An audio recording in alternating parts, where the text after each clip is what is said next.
For nearly 30 years, the Caribbean kept its silence.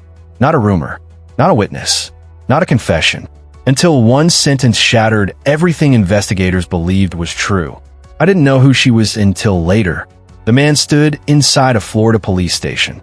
His hand shook, his voice cracked, and then he said the words that reopened a nightmare no one was ready to face. I paid to be with her. Her name was Amy Bradley.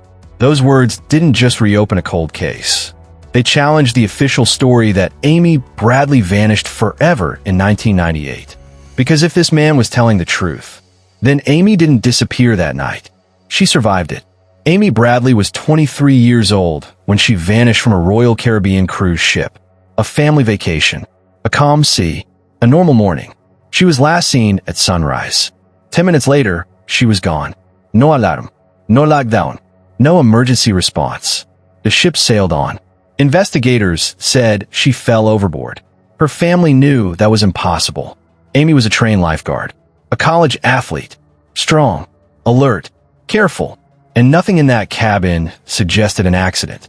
Her shoes were lined neatly by the chair. Her cigarette still burned in the ashtray.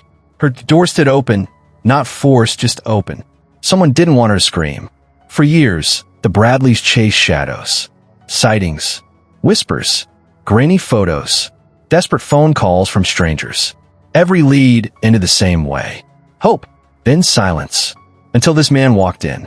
Why now? Why after 3 decades? And why did his details match things never released to the public? The FBI didn't dismiss him. They reopened the file. And what they found next changed the direction of the case forever. When investigators reviewed Amy Bradley's case again, they noticed something deeply unsettling. Amy wasn't the only one. Passenger logs revealed multiple disappearances across different cruise ships, different years, different routes, but the same details kept repeating. Late-night vanishings, restricted access areas, cabin changes just hours before disappearance. Witness sightings dismissed as confusion. These weren't accidents. They were patterns. And patterns don't happen by chance. One overlooked report stood out. A routine entry marked insignificant at the time. A passenger logged as moving but never arriving. No follow-up, just silence. When FBI analysts cross-referenced these entries, they found something chilling.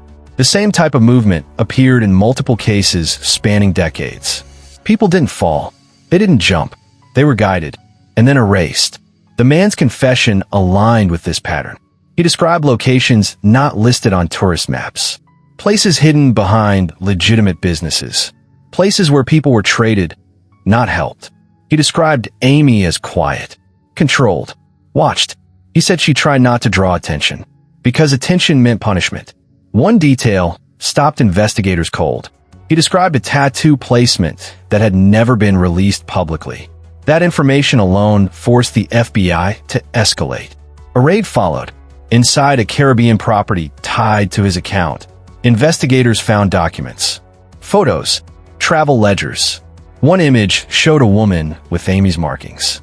Grainy, blurry, but unmistakable. The family was shown the photo. Ron Bradley didn't speak for several minutes. Because hope hurts more than grief. And this case had already taken everything. The FBI warned them. This could be another dead end. But what if it wasn't?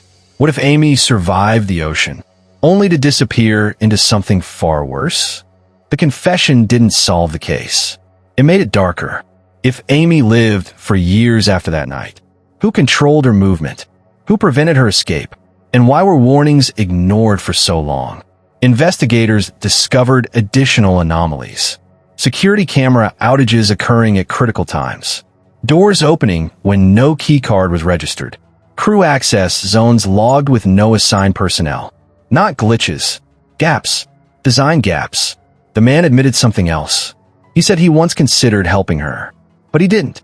Fear stopped him. And fear, investigators believe, is what kept this network alive. Because networks don't survive without silence. As of today, Amy Bradley's case remains officially unsolved. No arrest, no recovery, no confirmation. Only questions that refuse to disappear.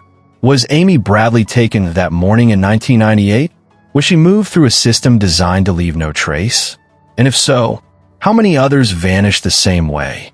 Because if Amy wasn't the only missing passenger, then the real story isn't about one disappearance. It's about how many were never noticed at all. And the most terrifying possibility remains unanswered. What if the system that allowed Amy to vanish was never dismantled,